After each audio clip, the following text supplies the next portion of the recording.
Bonjour à toutes et à tous. Cette semaine, c'est moi qui vous présente les actus de la Comcom. Après ce grand week-end de l'Ascension, on a plein de choses à vous montrer. Voici le sommaire. Niederbronn-les-Bains fête la biodiversité. Deuxième temps de rencontre dans la cité thermale autour de la nature. Conférences, ateliers, jeux. Il y avait plein de choses à voir et à faire.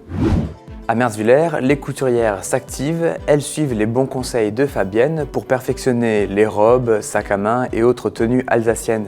Notre correspondant de TVN a filmé l'atelier du mardi et du mercredi. Et comme d'habitude, on revient sur les grandes décisions du conseil communautaire. En quelques minutes, on fait le point. Les élus ont parlé, par exemple, de la maison France Service ou de la nouvelle banque de matériel. La fête de l'écotourisme évolue, mais l'objectif de cette 7e édition est toujours le même, promouvoir un tourisme responsable et vertueux. Après le 1er mai, la ville de Niederbronn-les-Bains valorise à nouveau l'écotourisme. C'était ce 22 mai, journée internationale de la biodiversité. À l'instar des stations vertes de France, ce style de tourisme vertueux est mis en avant, l'occasion de montrer les atouts du pays à tous les habitants également. Sur la place du bureau central, les exposants ont chacun une thématique à faire découvrir aux visiteurs pour prendre soin de la planète. Même tout petit, on peut déjà commencer jusqu'à senior et grand senior à faire des petits gestes qui passent par les économies d'eau, par exemple, l'attention à son habitat et aux économies d'énergie, qui passent par une meilleure isolation, par exemple, ces petits gestes-là, mais aussi simplement le tri, faire un tri correct, consommer différent. Aller plus au local, consommer les légumes, les fruits qu'on va cultiver dans son potager. Voilà, ça commence par des petits gestes que chacun est capable de faire et c'est comme ça que la planète ira mieux. En mairie, Sébastien Heim et Michel Rauch proposaient 2 conférences, l'une sur la biodiversité et l'autre sur les abeilles. Au rez-de-chaussée, les chants d'oiseaux résonnent.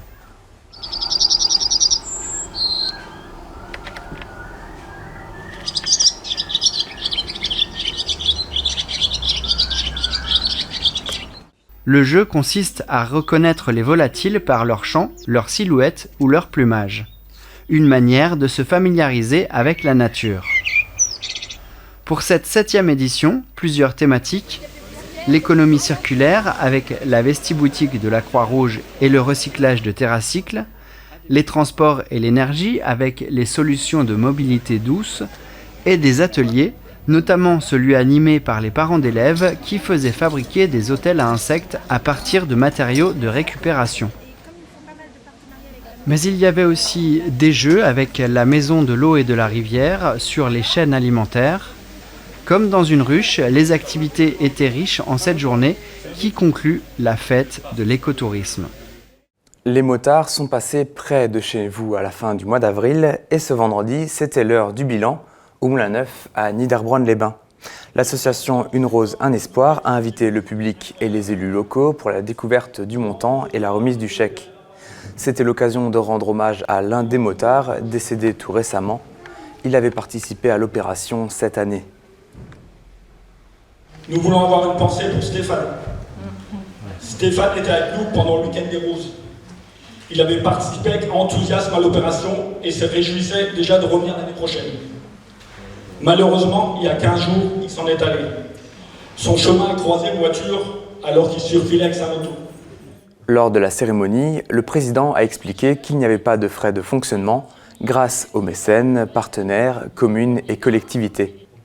Ils ont contribué à la manifestation, mis à disposition des locaux, offert des repas et cafés pour les motards ou encore des t-shirts.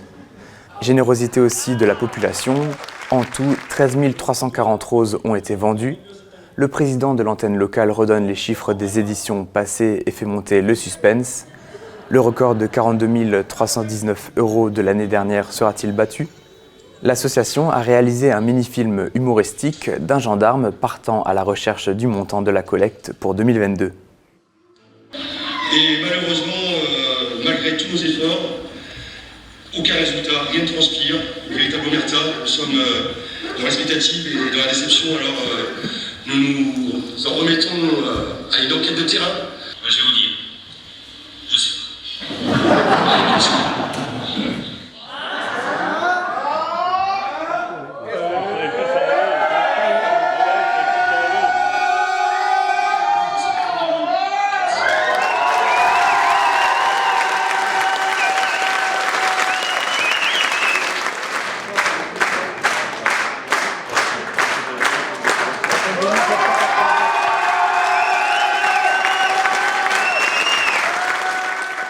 Le record est donc battu. Et les motards et motardes remercient encore du fond du cœur tous ceux qui ont aidé et fait un don. La somme collectée est reversée à la Ligue contre le cancer. Les membres d'Une Rose, un espoir ont déjà en tête la prochaine édition, avec comme objectif, pourquoi pas, d'atteindre la barre des 60 000 € l'année prochaine. Affaire à suivre. Vous avez pu le voir depuis le début de l'année, la commune de Merzwiller propose des ateliers intergénérationnels variés. Notre correspondant sur place, Jean-Marie Schaeffer de TVN, a filmé la couture. Après plusieurs mois d'inactivité, les ateliers couture ont repris à Merzwiller. À l'espace Stéphane Grappelli, les couturières ont relancé les machines à coudre. Elles sont une dizaine à écouter attentivement Fabienne. Elle donne des conseils à tout le monde car la marche à suivre est différente en fonction des projets des participantes. Donc il y a vraiment de la diversité, étant donné qu'il y a maintenant les robes d'été qui arrivent, les jupes qu'on a fait, des hauts, là il y avait une veste. Toi, tu avais fait quoi? Des vestes, le manteau, et tu viens de faire ça. Voilà. Elle refait encore quelque chose avant de terminer. Voilà. D'accord. Et puis moi, je suis dans les costumes alsaciens. Il y a des spécialistes dans les sacs à main. Tout le monde n'en fait pas, mais on en a 2 qui font des sacs à main. Dans un premier temps, il faut préparer les patrons, les couper tout comme les tissus, et après, on assemble. Couture, surfilage, piqûre, découpe. Ici, ça ne chôme pas.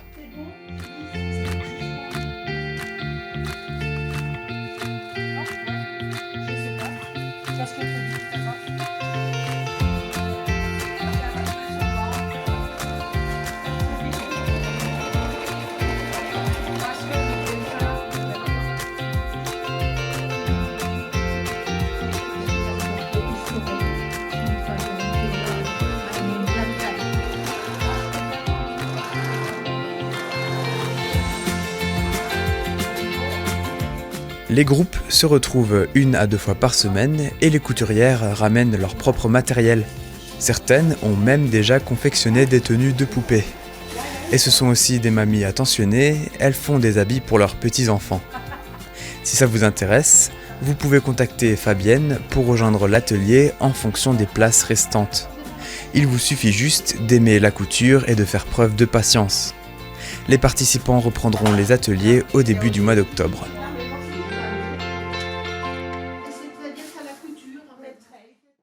L'Assemblée générale du réseau d'animation intercommunale s'est tenue à Mittesheim le vendredi 20 mai.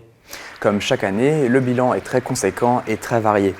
Que ce soit pour les mercredis éducatifs, les accueils de loisirs, les locaux jeunes, l'aide aux devoirs, mais aussi les sorties pour les familles. Le rail s'occupe aussi des accueils périscolaires au Val-de-Moder et à Enghiller.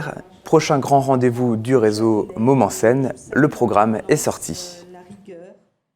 Nouveau conseil communautaire à l'espace Grappelli de Merzwiller ce lundi 23 mai.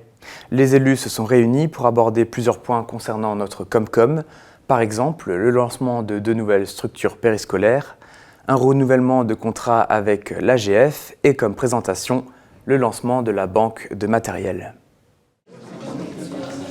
Le conseil commence avec un point fiscalité. Suite à la fermeture de la trésorerie, le service de gestion comptable de Haguenau prend le relais, mais pour avoir des interlocuteurs locaux, 5 postes de CDL, conseillers aux décideurs locaux, sont créés. Ce nouveau métier, c'est un métier qui est pour vous, qui a été créé pour les élus. On est un peu le relais de vos interrogations. Si De votre côté, au niveau du SCG, il y avait des agents qui nous donnaient un petit coup de fil pour dire ça c'est pas bon, il faudrait peut-être faire ci ou comme ça ou comme ça. Ça nous aiderait beaucoup au lieu de balancer un rejet.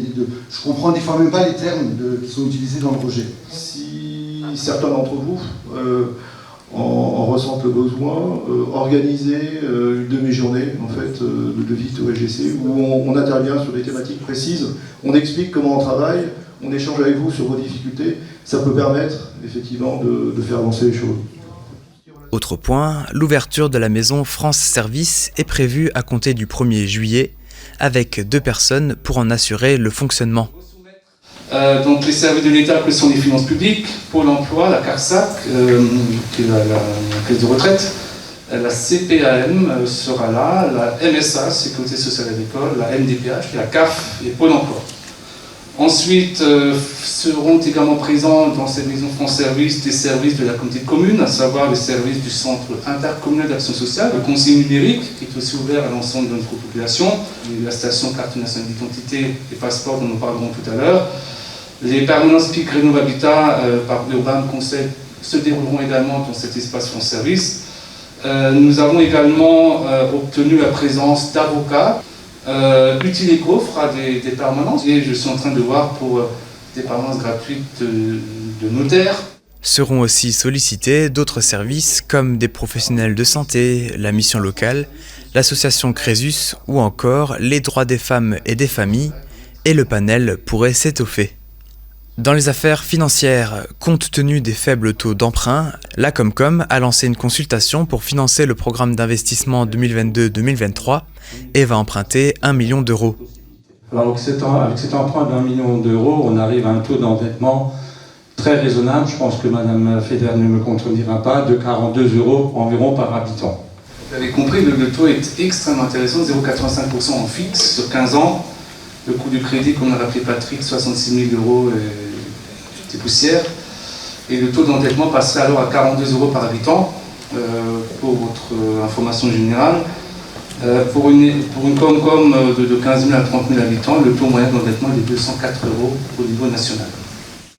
Le président va signer les conditions du contrat pour ce prêt. La présentation de ce conseil concerne le lancement de la banque de matériel de la communauté de communes. Il a fallu 1 an pour régler les questions juridiques. Les communes ont été sollicitées pour savoir quel matériel pourrait être mis en commun. Désormais, le catalogue est partagé aux communes. Et ce catalogue-là sera revu une fois l'an. Pour ce premier jet, nous avons à peu près 210 matériels, c'est déjà pas mal. Et vous avez, donc là, dans la partie véhicules, pas mal de véhicules, mais vous avez aussi, si je descends, juste pour vous montrer un exemple, des remorques, des panneaux, des chapiteaux, des barrières, des groupes électrogènes. Mais encore une fois, l'esprit, c'est la mutualisation. On a aussi su dépasser les frontières de nos communes pour faire un peu plus de choses ensemble en communauté de communes. Et je me réjouis toujours de voir progresser l'intercommunalité où nous mettons plus en commun plutôt que de nous regarder nous-mêmes. Et côté mutualisation, un comité social territorial local est créé pour les agents publics du territoire. Quelques petites informations en plus. La Comcom maintient les tarifs de la taxe de séjour pour l'année prochaine. Et vous l'avez vu lors du reportage, la séance était suivie par le député Frédéric Reiss. L'ancien maire de Niederbronn était là pour son dernier conseil communautaire. Il ne se représente pas pour les élections législatives du 12 et 19 juin.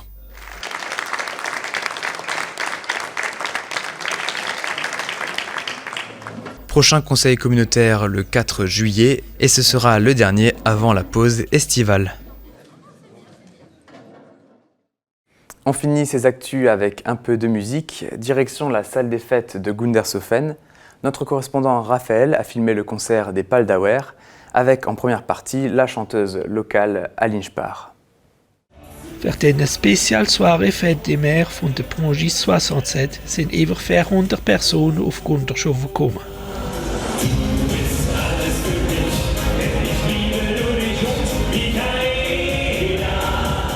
Sie haben die Sänger von der Schlagermusik gehört und haben nur mitgesungen und auch mitgetanzt.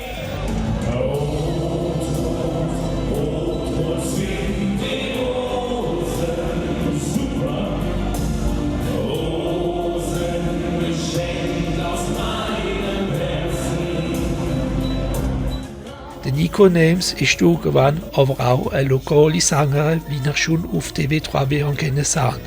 Sie wohnt in Averbach und heißt Aline Spach.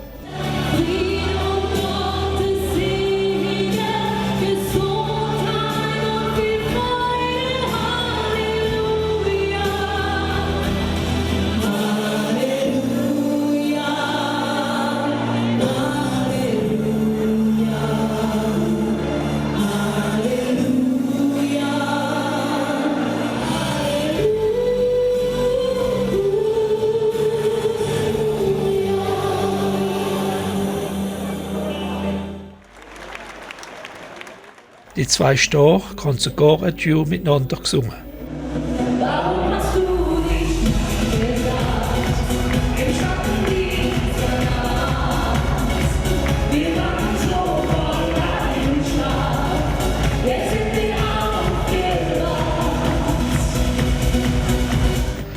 Und nur endlich sind bald aber von Österreich gekommen, auf die alle Leute mit Schmerzen gewartet haben und die haben große Stimmung gebraucht.